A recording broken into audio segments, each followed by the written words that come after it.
Hello there and welcome back to another video. I hope you're doing very well today on this day, which is Tuesday, and a little bit of breaking news. Obviously, by the time it comes out on the video that I make, it'll probably be about an hour later because of how long it takes to export and stuff like that. But the Premier League and also all of the European leagues as well have been given a deadline of the 25th of May for restart proposals by UEFA. So, I haven't read this article. I've literally just loaded it up because it came up on screen, came up as a breaking news article. So, we're going to read through it, just see what the details say about it, what it gives us to read anyway. As I said before, hope you're doing well. Let me know what you think about the whole restarting of the seasons and your thoughts on everything there anyway. So, football's governing body has issued guidelines to all 55 associations. 55? Wow, I didn't actually know there was that many. After an agreement last week that qualification for next season, Champions League and Europa League must be decided on sporting merit this season. The guidance issued by the president, Alexander Seferin, I think that's his name, and the UEFA General Secretary, Theodoridis. What a name, love it.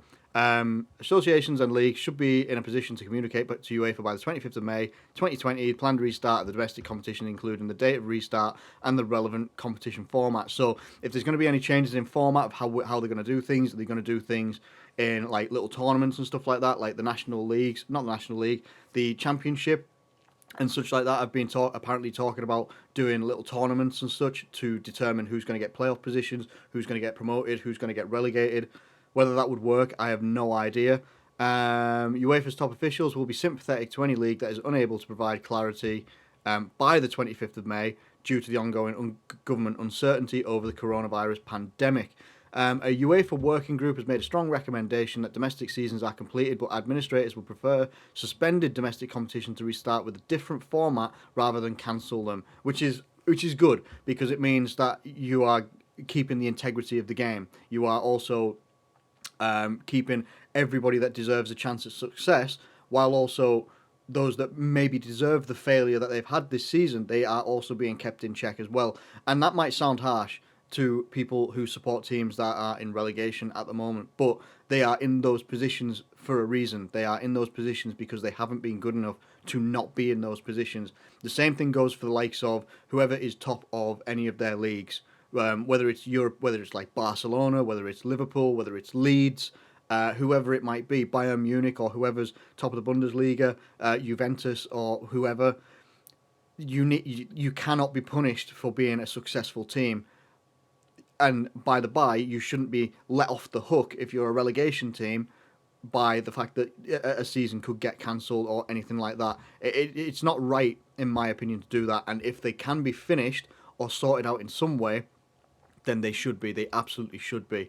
Premier League are going to hold further talks as it targets a return behind closed doors in June, and it has the backing of the government when it is safe to do so.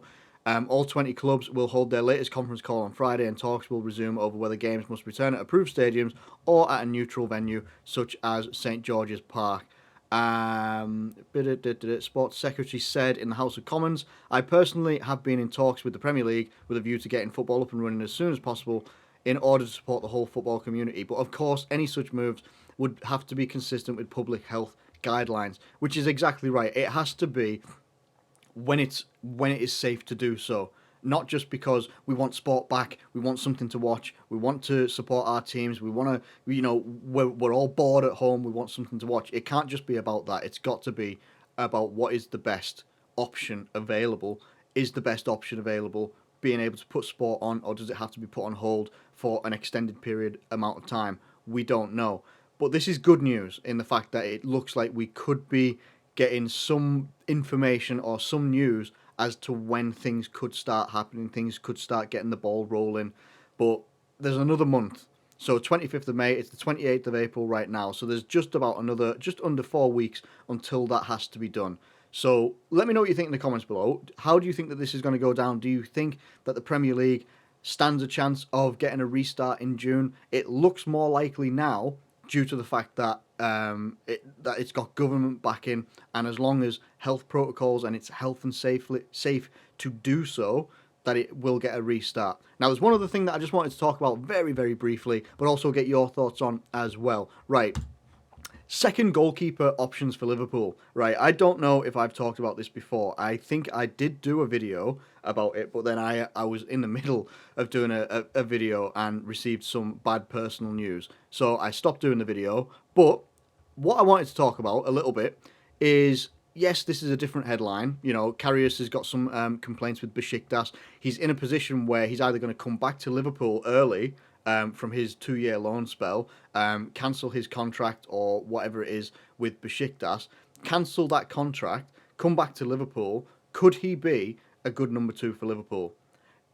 In my opinion, I think he still can be. I think if you take away that Champions League final that he obviously had the concussion from the elbow with Ramos, if you take that final away from him, he was 23, 24 years old at the time. He was doing okay.